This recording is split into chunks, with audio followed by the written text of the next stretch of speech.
5 notable events occurred following the passing of Jesus.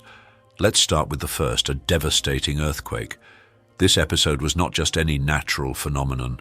It was a visceral reaction from nature to the death of the Son of God. The description tells us that the earth shook and rocks split as if the planet itself was in mourning. The evangelist Matthew recounts that first. The earth trembled and the rocks shattered, a way to express the intense reaction of the earthly realm to the sacred events at Golgotha. Moving on to the second event, the opening of the graves. This account, unique to Matthew, mentions that tombs were flung open and many pious souls who had already passed away were resurrected. After coming back to life, these figures entered Jerusalem, the holy city, where they appeared to many people. This episode, recorded in the 27th chapter of Matthew between verses 52 and 53, is fascinating. Although earthquakes can indeed damage graves, especially those carved in stone, the resurrection of these bodies is a phenomenon that transcends natural explanations and points directly to divine intervention. This divine manifestation not only emphasizes the magnitude of Jesus' death, but also foreshadows an even more wondrous miracle, his own resurrection.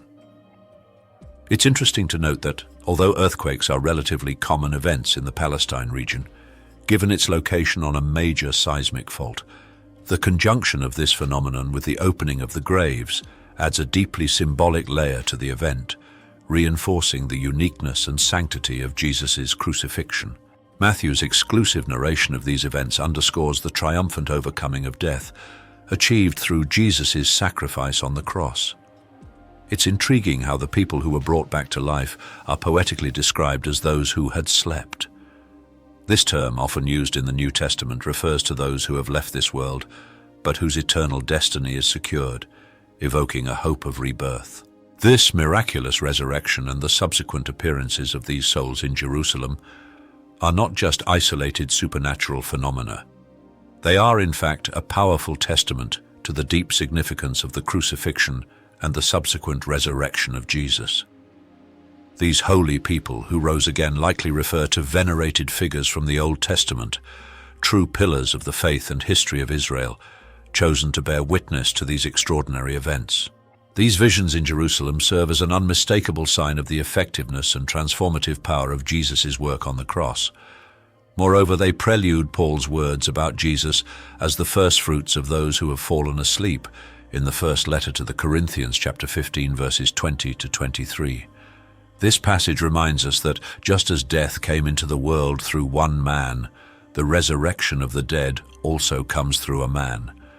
Christ, risen from the dead, not only conquered death but also paved the way for all those who slept to have the hope of resurrection to an immortal and incorruptible life. Just as death entered the world through Adam, eternal life is offered to us through Christ. This parallel leads us to a profound truth. We will all face death, but in Christ we all have the promise of resurrection, each in their own order.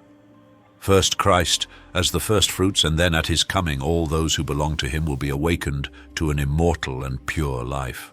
The resurrection of the saints mentioned by Matthew serves as a kind of introduction to that broader phenomenon of resurrection, awaiting all the faithful. This event is a preview of the ultimate victory over death, inaugurated by Jesus' departure from this world. With his death, a new chapter in the history of humanity was opened, a chapter where death is not the end, but a gateway to a renewed existence. Although the Bible leaves the ultimate fate of these resurrected saints open, whether they died again or were taken up to heaven with Jesus, what remains unquestionable is the monumental impact of the death of the Son of God. Charles Spurgeon's words resonate with this truth, reflecting on how nature reacted to Christ's death more tangibly than the hearts of men. The rocks split asunder, as if they were more attuned to the divine sacrifice than those for whom such a sacrifice was made. Matthew aims to convey that the earthquake following the crucifixion and the subsequent resurrection of Jesus were not just isolated phenomena, but deeply symbolic acts. They signal the beginning of a new era in which life is made possible through death. This narrative, though shrouded in mystery and without much additional detail in the scriptures, is one of the most intriguing in the Gospel of Matthew. And then we arrive at the third major sign of that historic moment, the tearing of the temple veil. This symbolic act, recorded in Matthew 27, verses 50 and 51, occurs precisely when Jesus, in a final cry of pain and surrender, breathes his last. This gesture not only marks the end of his earthly journey, but also signifies the opening of a new, direct path to God, no longer restricted by ancient rituals. The act of tearing the veil invites reflection on the new relationship established between the divine and humanity, a relationship founded on freedom and unconditional love. In an extraordinary and symbolic moment, the veil of the Holy of Holies in the temple was torn from top to bottom. This event coincided with an earthquake and the breaking of rocks, underscoring the magnitude of the moment. The veil in the temple served as a physical and spiritual barrier between the sacred space and the Holy of Holies, where the direct presence of God was believed to reside.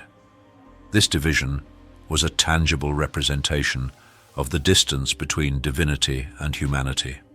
The narrative in Acts chapter 6 verse 7 reveals that in the early days of the church, many priests joined the new faith, suggesting that the event of the torn veil may have had a profound impact on them, contributing to the spread of this extraordinary news.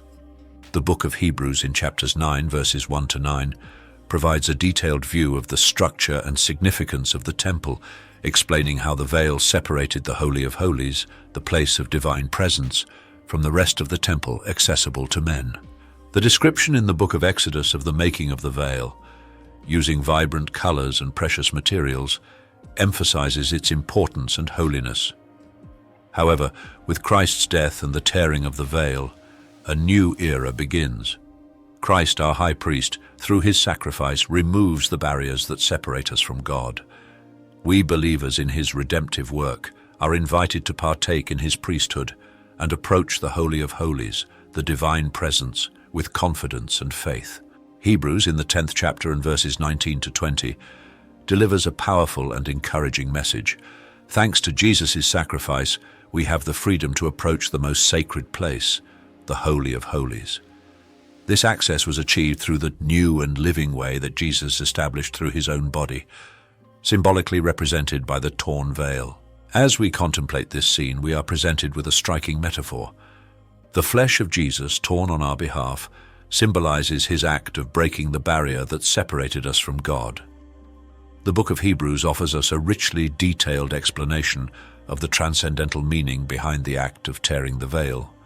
This act reveals that sin, which until then kept humanity away from the divine presence, was a perpetual reminder in the structure of the temple. The practice of offering animal sacrifices, which was incessantly repeated, highlighted the inability of these rituals to provide a definitive solution to the problem of sin. However, with Christ's supreme sacrifice, that insurmountable barrier was finally torn down. Now we are invited to draw near to God not only with respect but with bold confidence, aware that grace is accessible to us, especially in moments when we need it most. In Hebrews chapter 4 verses 14 through 16, the message is reiterated, reminding us that our great high priest, Jesus, intimately knows our struggles and temptations. He experienced them himself, yet without sinning. This divine empathy assures us that we can approach the throne of grace without fear, ready to receive mercy and find the necessary support in times of great distress. The image of the body of Christ and the torn veil is a powerful representation of our now unrestricted access to God. Jesus, as our heavenly high priest, ensures that this access is full and unobstructed, offering us a unique opportunity for deep communion with the divine. At the moment Christ breathed his last, something astonishing happened. The thick curtain that divided the two most important areas of the temple was torn from top to bottom by an invisible force. This symbolic act was not the only extraordinary phenomenon that marked the moment of the Son of God's death. Nature seemed to react viscerally to this event, with intense quakes suggesting an almost emotional connection between creation and its creator. Moving on to the fourth notable phenomenon, an inexplicable darkness covered the entire land. As Matthew recounts in chapter 27, verse 45, this deep darkness began at noon and persisted until 3 in the afternoon. This period of total darkness during hours when the sun should shine most intensely defies natural explanations, especially considering that, at that time, the moon was full, ruling out the possibility of a solar eclipse. The reference to the book of Amos in chapter 8 and verse 9 reinforces the significance of this phenomenon, predicting a day when the sun would set at noon and the earth would darken in broad daylight. This darkness could have been interpreted in various ways by Christ's contemporaries, as a sign of mourning, as was customary in antiquity, as an omen associated with the death of great leaders, or even as an indication of divine judgment. For both Gentiles and Jews of the time, the darkness that accompanied Christ's death could be seen as a cosmic sign of great significance. This period of darkness, besides being an extraordinary natural phenomenon, carries profound symbolism. It reflects the creation's mourning for the loss of its creator and highlights the magnitude of the sacrifice made on the cross. At the same time, this darkness can be interpreted as a prelude to the resurrection, for after this period of shadows, many who had died rose again, entering Jerusalem and becoming living witnesses to the transformative power of the event.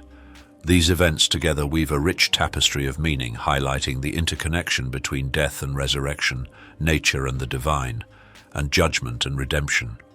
We arrive at the fifth and significant event, the revelation of the centurion overseeing the crucifixion.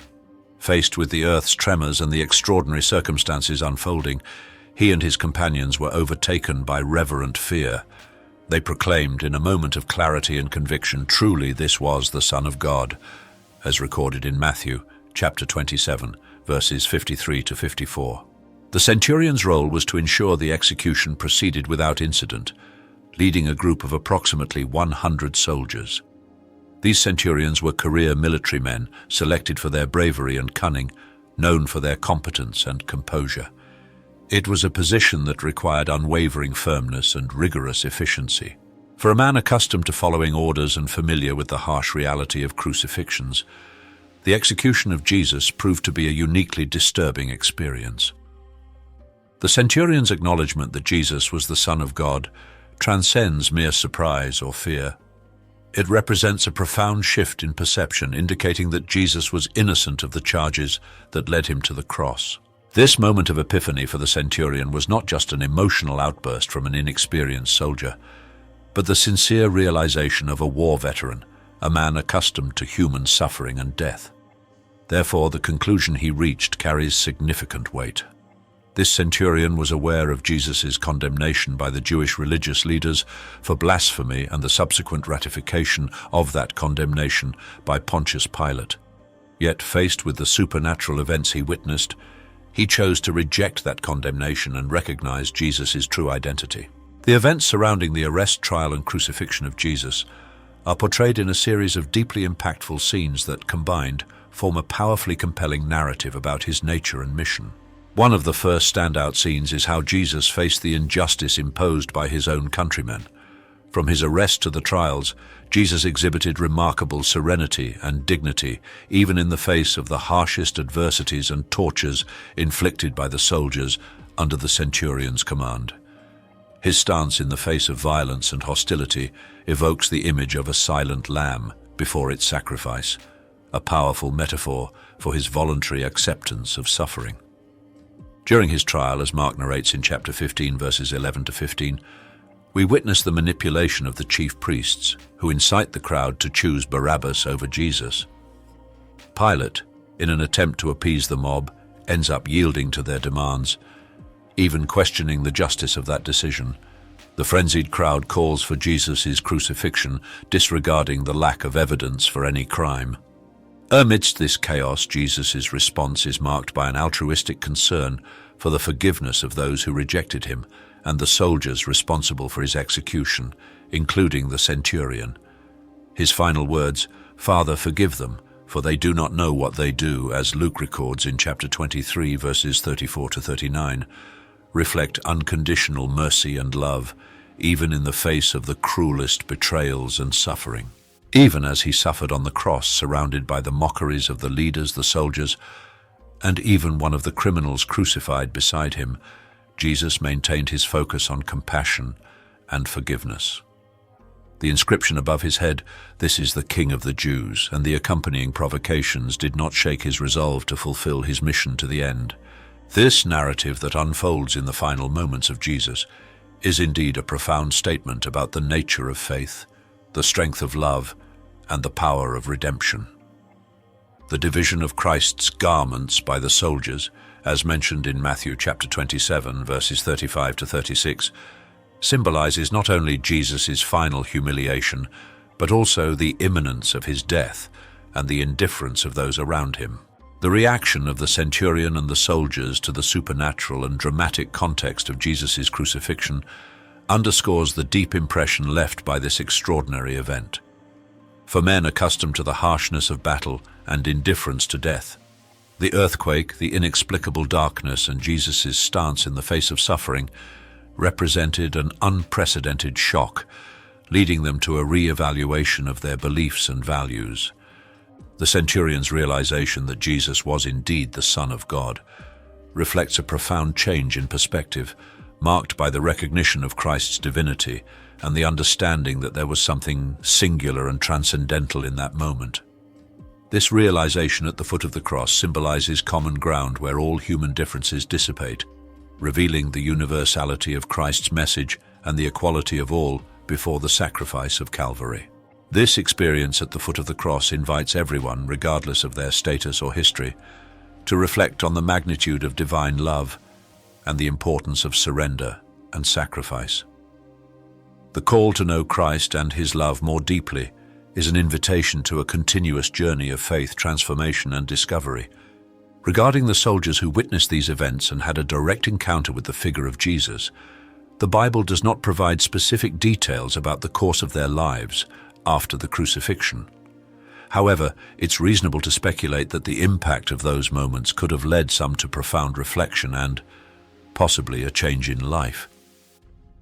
Encountering the manifestation of the divine, especially under such extraordinary circumstances, has the potential to transform hearts and minds, opening pathways to new understandings and, who knows, new trajectories of faith.